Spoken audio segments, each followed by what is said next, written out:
Chapter 897, The Chief's Hint. At the top of the spire, in the room that belonged to the chief, Colin Iliad had the tall body that was standard of the city of Silver. His hair was grizzled, unkempt, and rather disheveled. He had deep wrinkles around his cheeks, but there were no wrinkles elsewhere.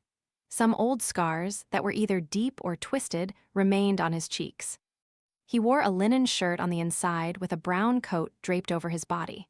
By his waist was a belt filled with tiny compartments. His light blue eyes were deep, filled with the experiences and stories they had seen. After Derek bowed, the demon hunter nodded gently and pointed diagonally to the items placed on the table. "Do you still remember them?" Derek took a glance as his gaze suddenly froze. His eyes reflected two translucent worms that had the thickness of a child's finger. Worm of Time. They were translucent worms of time with rings. They were worms of time that came from blasphemer Ammon's avatar. Yes, Derek fell silent for a second before instinctively answering. They were left behind by Ammon. Colin Iliad nodded indiscernibly and said, "One of them was even coughed out by you." Without waiting for Derek to say a word, he continued in a thorough manner. "You once said that while being possessed by Ammon, you were in a daze most of the time, as though you were in a dream. You were occasionally lucid." Faced with the chief's gaze, Derek nodded, indicating that he had given such a description before. Colin Iliad moved his gaze away and cast it out the window, looking down at the nearby buildings. "I believe I haven't told you the things you did during those times. You did a total of 2 rituals. One of them had elements of a secret deed, and the other one was like a sacrifice. You obtained a certain reply. Do you have any recollection of such things?" "Indeed, I was being monitored when I sought Mr. Fool's help, and used the secret deed ritual to cleanse Ammon's avatar." Derek wasn't surprised by what the chief was mentioning. He had long been advised by the Hanged Man that, based on the rich experience the City of Silver elders, it was impossible that they would dismiss someone acting abnormally. Thus, the conclusion that he had constantly been monitored after he left the dungeon was obtained. This was corroborated by the fact that someone had emerged from the shadows when doing the sacrificial ritual. "I don't have any recollections." Derek pretended to be in thought before he shook his head. Colin, who was observing him through the corner of his eye, turned his head over and said with a sigh, "Try recalling it carefully. These 2 worms left behind by Ammon are materials of great value. I've been trying to find ways of using them. If I can secretly make them into items, this might be a trump card that no one else knows. It can play a crucial role at critical moments. During the 2 rituals you experienced, you might have symbols, ancient incantations, or mysterious elements that can be used for reference. Think about it carefully." If this were in the past, Derek would have only understood the chief superficially. But at this moment, he was able to interpret the hidden and indirect meaning behind the sentence, albeit being a few seconds slow. "I know there's still a certain connection between you and Ammon. We will be opening the mausoleum to the former City of Silver chief. I need to prepare additional trump cards against any unexpected accidents or cause that Lovia and company to use to inflict any harm to the City of Silver. Try attempting communication." Mr. Hanged Man was right.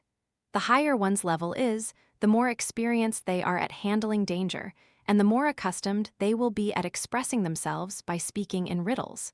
It's a way to leave options open for both parties. Derek suddenly felt he had grasped a particular technique. Upon realizing that the chief's goal was to limit Elder Lovia and how she represented the fallen creator, he felt that he needed to do something. However, he had zero clue on how to use a worm of time. All he could do was consider praying to Mr. Fool and see if he could provide any help. "I'll try my best to recall. I need a silent room." As Derek spoke, he paused, deliberating over his words. Colin Iliad was apparently prepared as he pointed towards the corridor. "Many of the rooms across the corridor do not have people in them. Choose one yourself." "Yes, Your Excellency." Derek bowed and exited the room before entering an unused room. He locked the wooden door, sat down, and in the dark corner, prayed softly as his eyes emitted a soft glow. Daisy Bay, Eskelson Harbor. Klein left the airship from the gangway with his suitcase in hand. prepared to head into the city on a carriage prepared by the military base.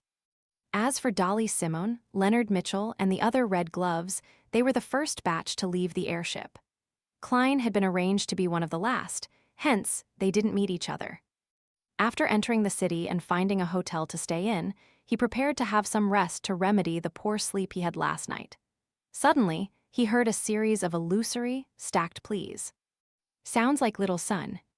Klein yawned while covering his mouth and entered a cramped washroom. With great difficulty, he took 4 steps counterclockwise and arrived above the gray fog. As he expected, the crimson star that was blinking and burgeoning was none other than the one that represented the sun. He emanated his spirituality to make contact with it, and he quickly learned what the sun's prayer was pertaining to. The City of Silver chief is asking Little Sun, no, asking what he thinks to be Ammon on how to use a Worm of Time charm. Thankfully, I had such a question previously and have already gotten an answer. However, using the Worm of Time to create a potent charm that can temporarily exchange fates will require him to pray to the Fool. Wouldn't this directly expose the fact that the one backing Little Sun is not Ammon, but some unknown hidden existence? Klein tapped the edge of the modeled table as he seriously considered how he was to answer. In less than a minute, he quickly reframed his line of thought and discovered that his worries were meaningless. Firstly, apart from Shepherd Elder Lovia, who can receive certain revelations from the true Creator, no one in the City of Silver knows Ammon.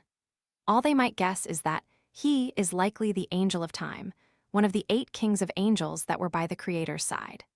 Therefore, even if they learn of an existence called the Fool, they will probably believe that it's Ammon's true body or a deity that Ammon now believes in.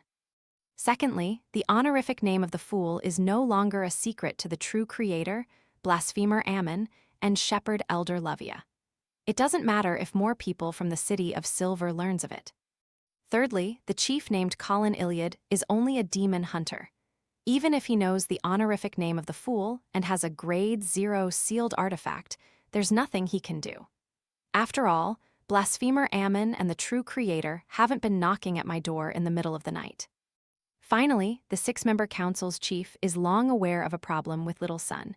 He just hasn't made it obvious.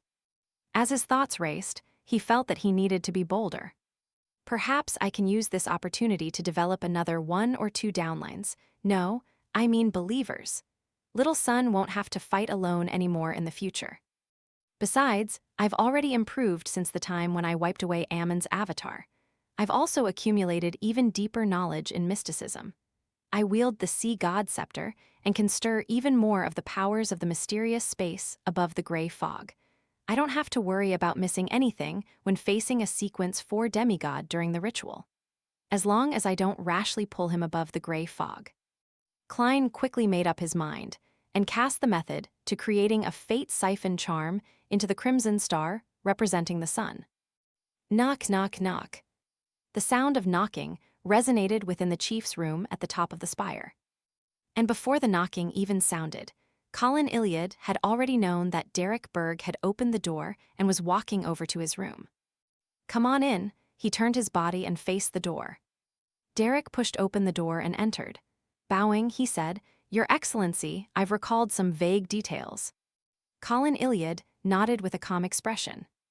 What are they? Use pure silver and mercury as materials. Derek succinctly described the beginning of the ritual and paused. I think I muttered an honorific name back then, the Fool that doesn't belong to this era. Colin narrowed his eyes and immediately cut him off. The corresponding symbols are the ones left on the candle. Yes, Derek frankly replied.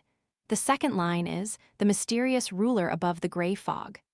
At this moment, Colin cut him off once again. Is there no need for other ritual materials? No, Derek nodded, feeling slightly puzzled. Only then did he realize that the chief was apparently deliberately stopping him from reciting Mr. Fool's honorific name. Yes, our common language is Jotun. It's a language that can stir the powers of nature. If I were to directly say out the honorific name, it would result in all kinds of unknown effects. I know that Mr. Fool is a true deity and trustworthy, so I was reciting it all out habitually. However, the chief doesn't know that. Derek continued, feeling somewhat enlightened.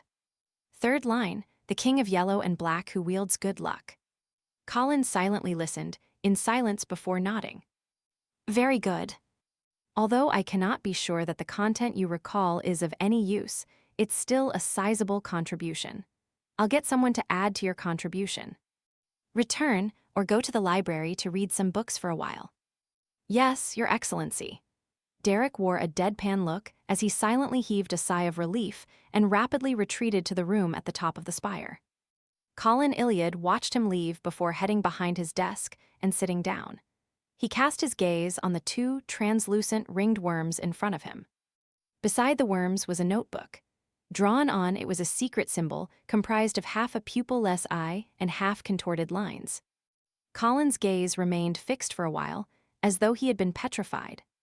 After a while, he slowly stood up and took out 3 candles.